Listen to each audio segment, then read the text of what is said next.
4 months later, confronting my husband after he discovered my affair with my boss, a devastating reunion. The past 4 months had been the hardest of my life. Every day felt like an endless weight on my chest, a constant reminder of the mess I had made. It was like living in a fog. Every interaction, every moment felt clouded by guilt and shame. I had betrayed the one person who trusted me, the person I promised to spend my life with, my husband, Mark. Mark and I had been together for years. We had built a life together, a home, a future, everything that most people would consider a dream. But somewhere along the way, I lost sight of it all.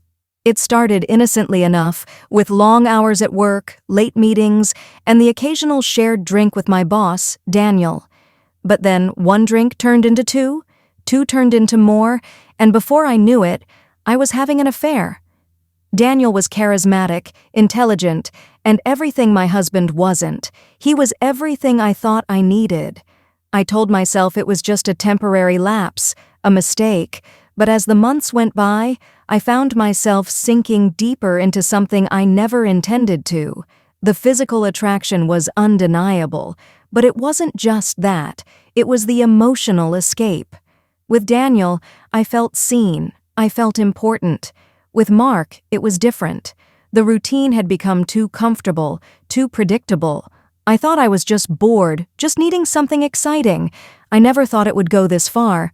Then one day, it happened. Mark found out. I'll never forget the look on his face when he confronted me. It wasn't anger at first, it was disbelief, hurt, and a deep sadness. He had trusted me, and I had shattered that trust in the most painful way. I tried to explain, to apologize, but nothing I said seemed to make it better. He left that night, and I've barely heard from him since.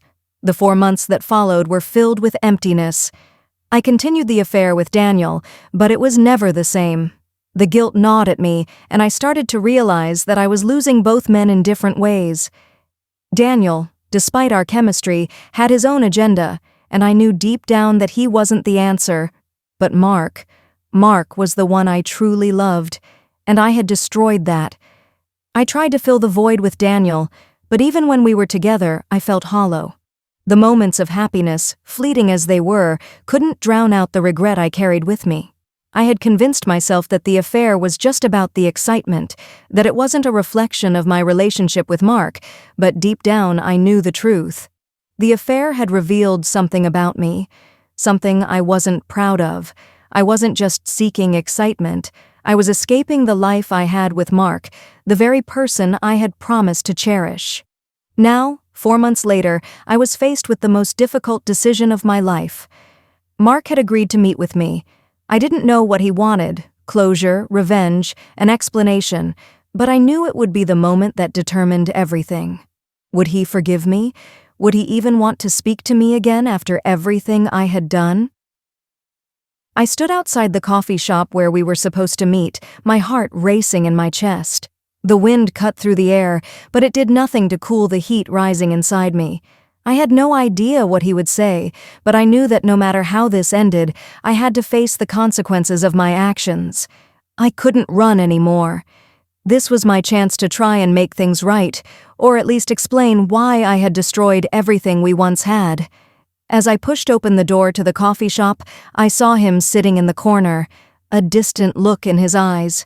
It was the first time in months that I felt the weight of my guilt physically, and seeing him there, his face as I remembered but changed, brought the full weight of my betrayal crashing back. There was no turning back now. I had to face him, and I had to face myself. I walked into the coffee shop, the familiar scent of roasted beans doing little to calm my nerves. My eyes scanned the room, and there he was, sitting in the far corner by the window, looking just as he always had. But the man sitting there wasn't the same Mark I remembered. His posture was stiff, his eyes cold and guarded, a stark contrast to the man who used to hold me close at night, whispering how much he loved me. I felt a lump form in my throat. I walked up to the table, my heart pounding. He looked up at me, and for a moment our eyes met, and it felt like time stood still. I wanted to say something, anything, but the words wouldn't come. Mark just nodded and gestured for me to sit. He wasn't angry, not in the way I had imagined. He was calm, almost too calm. "How are you?" I asked, my voice trembling. "I'm fine," he replied, his voice flat. "I've been better." I nodded, unsure of what to say next. I had expected anger, but there was nothing in his tone, just exhaustion. It was as if he had already accepted what had happened, and now he was just going through the motions. "You look good," I said quietly, trying to break the silence, but it fell flat. "Is that why we're here?" Mark asked, his gaze steady. "For you to tell me I look good?" My stomach churned. This wasn't how I had imagined this meeting going. I thought I would be begging for forgiveness, crying, pleading for him to take me back. But instead, I found myself sitting across from him, completely unprepared for how numb he seemed. The distance between us had never felt so vast, and every word seemed to drive it further. "I'm so sorry, Mark," I whispered, my voice breaking. "I don't even know what to say. I was selfish, and I hurt you in a way I can never fix. I've regretted it every day since, but I know that doesn't change anything. I know I've ruined everything." He didn't speak for a moment, his eyes studying me, as if trying to understand if I was sincere or if this was just another excuse. Finally, he spoke, and his words were cutting, almost too much to bear. "You don't get to fix it, Emma. You don't get to come here after 4 months after what you did and expect me to just forget it. I loved you. I trusted you. But you threw that away, and I'm not sure I can ever trust you again." The pain in his voice was enough to make me want to collapse. I had hoped, foolishly, that he would find it in his heart to forgive me, but deep down, I knew the damage was far too deep. "Mark, please," I whispered, the tears welling up. "I know I can't undo the past, but I need you to know that I've changed. I was wrong, and I can't take back what I've done, but I want to make things right. I want to fight for us, for what we had." Mark's eyes softened for a moment, but it was fleeting. "I don't know if I can believe that anymore, Emma. I don't know if I can go back to someone who hurt me so deeply.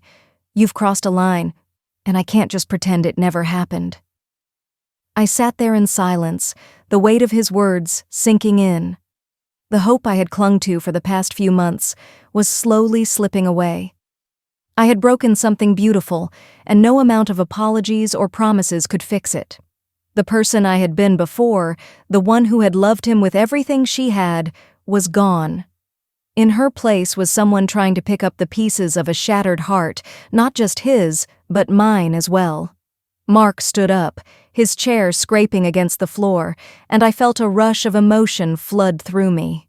"I need to go," he said quietly, before turning and walking out of the coffee shop, leaving me sitting there alone, drowning in the realization that I had lost him for good. As I watched him leave, I knew there was no coming back from this. No more apologies, no more chances. I had destroyed the one thing that mattered most. The finality of it all hit me as I sat there, lost in the silence of the coffee shop. I realized then that this was my reality now, the consequences of my actions, the truth of my betrayal. I had spent months running from this moment, but now that it had arrived, I couldn't escape it. I had loved Mark, and I always would. But I had lost him, and now I had to live with the choices I had made. There was no way to fix it, no way to go back to the past. It was a painful truth, but one I knew I had to accept. As I stood up to leave, I glanced at the empty chair where Mark had sat just moments before. My heart ached, but I knew that I had to let him go. This was the price of my mistakes, the price of a love I had once thought was unbreakable, and in that silence, I finally understood that some things, once broken, could never be put back together. The tears that had been threatening to spill for months finally fell, but I didn't try to stop them. I had to face what I had done, and, just as importantly, I had to face myself. Thanks for watching. Subscribe for more watching videos.